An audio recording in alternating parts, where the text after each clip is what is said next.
So today I'm going to be going over how I did this shot in Blender and After Effects. This is for a short film called Sleeping with Clouds, and it's in the early stages of filming right now, but the opening of the film needed to have this like raining sequence, and the house had to be a very specific house, and we didn't have the money to like actually film this shot, and also I wanted it to be very stylized and make it look really nice and stuff. So basically I opted just to do this whole shot CGI because it gives you a lot of control, and also the house can be very specific. So first thing I had to do was actually model the house. I'm not a 3D modeler by trade or by any stretch of the imagination, so I had to model a house. Correction, I actually had to model a couple houses. So the first house I modeled was this one, and I didn't like how it looked. Basically, I was taking the Ian Hubert way of modeling a house by taking an image that you find from like textures.com or something, and then kind of doing a bunch of cutting and extruding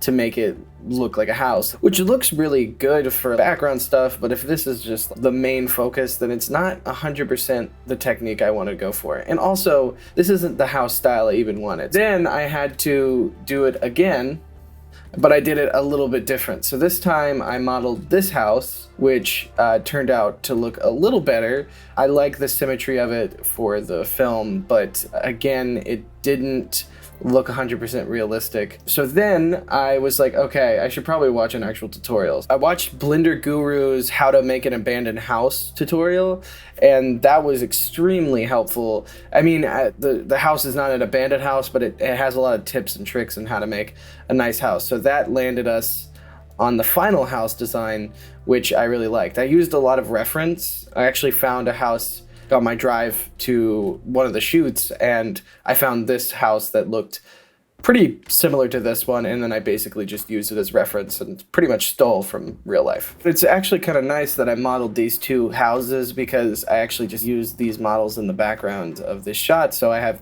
two models that I use. I actually just duplicated the one to the right all the way in the back, and you can't tell. Nobody's gonna look that hard.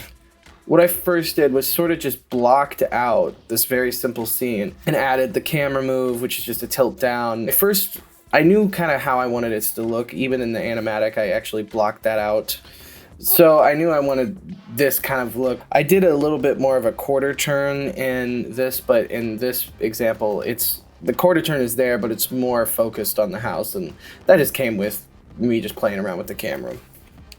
Now, as for lighting, the moon is actually just a simple sun that's colored more tealish, and it has a large angle, meaning it's a lot softer, and that just kind of goes across the whole world. And then what I basically decided to do was add in a bunch of cards. So I added a bunch of black cards that are not visible to the camera, but are basically blocking off certain lighting to certain places, because without it, certain things get highlighted more so than I wanted it to, because I wanted the focal point to be here, the window, so the eye drifts right to there. But here, brightest places are like here and here and a little bit over there. So I just added these planes that have no ray visibility in the camera, and then that basically darkened up a few things and made the focal point more obvious that it is the window. I added some spotlights to make it look like street lamps. It's sort of just implied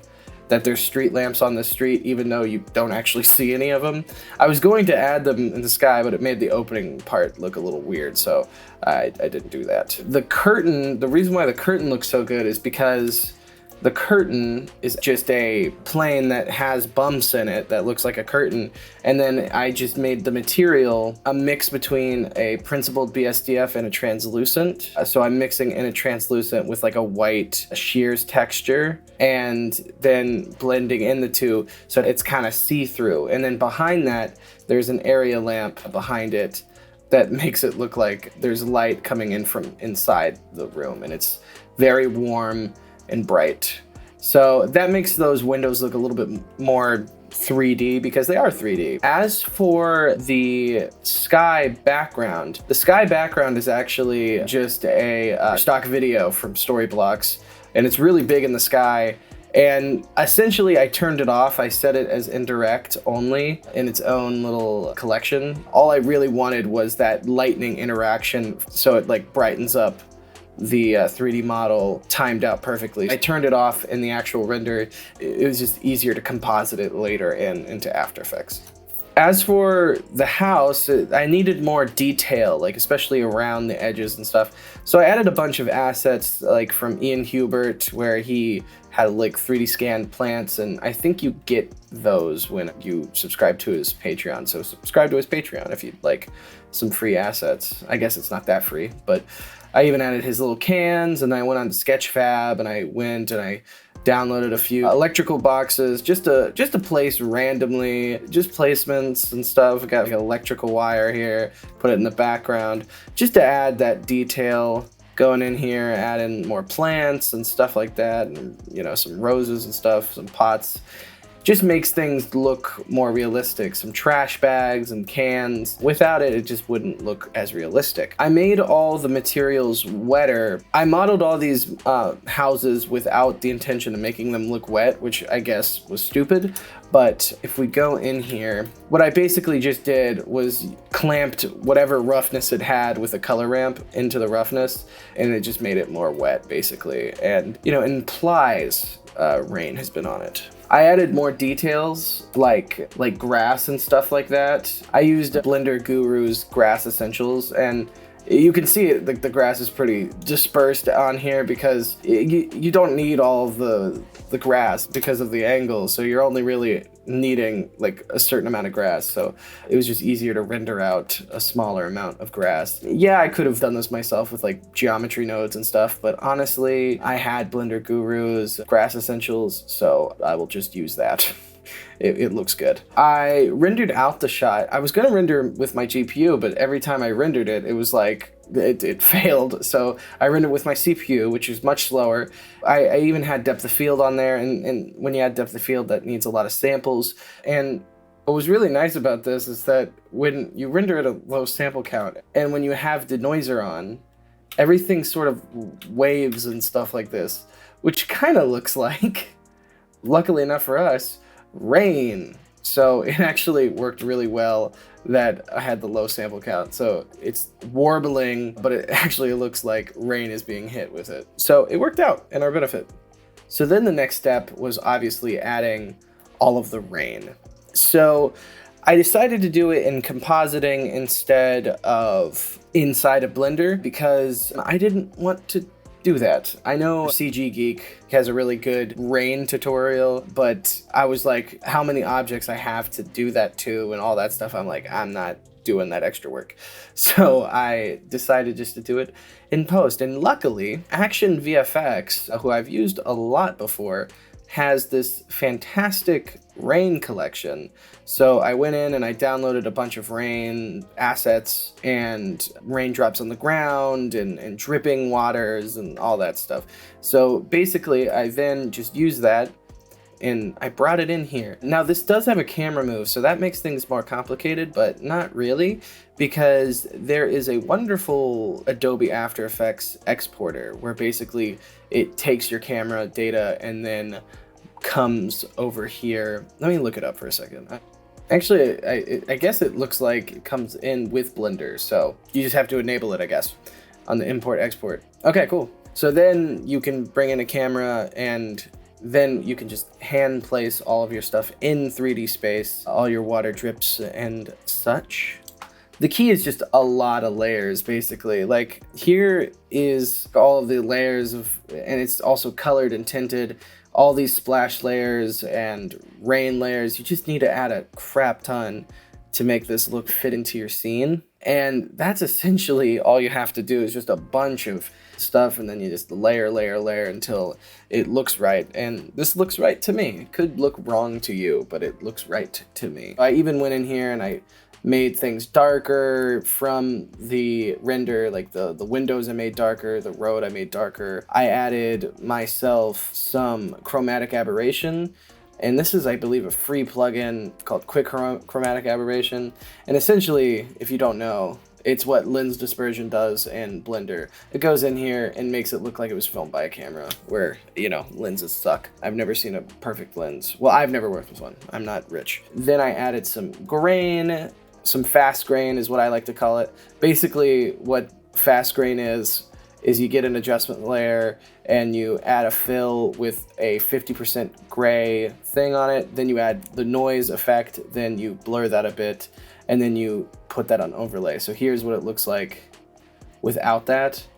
The reason why I call this fast noise is because it's faster than adding the other noise effects on there, because the noise effect is really nice, but it's too sharp. So you just need to basically do this kind of workaround to make this look like a less sharp grain, and it makes it look really nice. Then I color corrected it with some Lumetri, basically just adding curves and making the colors look nice, and going into the curves adjustment and changing the hues of things so it doesn't look as fake. It looks real nice and slick. Then I added an optics compensation to make it look again like it was filmed on an actual lens. And then at the end, I believe I just did a blurred edge kind of effect. And then I also added some vignettes with a black solid with a mask. So that looks really good. Now, when I watched it, I was like, you know what? This doesn't look 100%. Like, it doesn't look realistic. And I was like, well, if you did a tilt up from the sky, basically, you have the camera tilted up and it's raining really hard, you would probably get some schmutz on the lens. You'd probably get rain on the lens. And I remembered there was this tutorial that I watched when I was learning After Effects years ago, maybe like 10 years ago. And it was called Water Drops by Video Copilot. And this came out, when did this come out? This came out in 2008. So the After Effects they're using is ancient. And the effect doesn't even look that good the way he did it. But using this effect was pretty good. What I did was added this really old effect called CC Mercury. And I mean, basically what it does is just makes it the image look like it's like water. But what you need to do is you have to pre-compose your layer and then add that effect on top. So it looks like this essentially, and it looks really bad like in motion. It looks really bad in motion, but when you add a camera lens blur and maybe some exposure effects, it looks pretty realistic. Like, it looks like there's water on the lens. And I made the camera lens blur, I blurred it out to shit, you know. So it's from that to that. And I even went in here and made the aspect ratio the correct one to anamorphic. So it basically stretched out the bokeh in the right way, and it looks super realistic, and it drops on the lens very realistically. And that's just that little extra touch where it's like, you don't have to add it, but when you do, it makes the shot look that much better. So that's basically how I did this shot. It's not extremely complex, but it did take me a while to get done. So this may be a week of work combined. Thank you for watching. If you want to donate to the Sleeping with Clouds movie, go ahead. It's free to donate. Anyway, yeah. I'll see you guys on the flip D.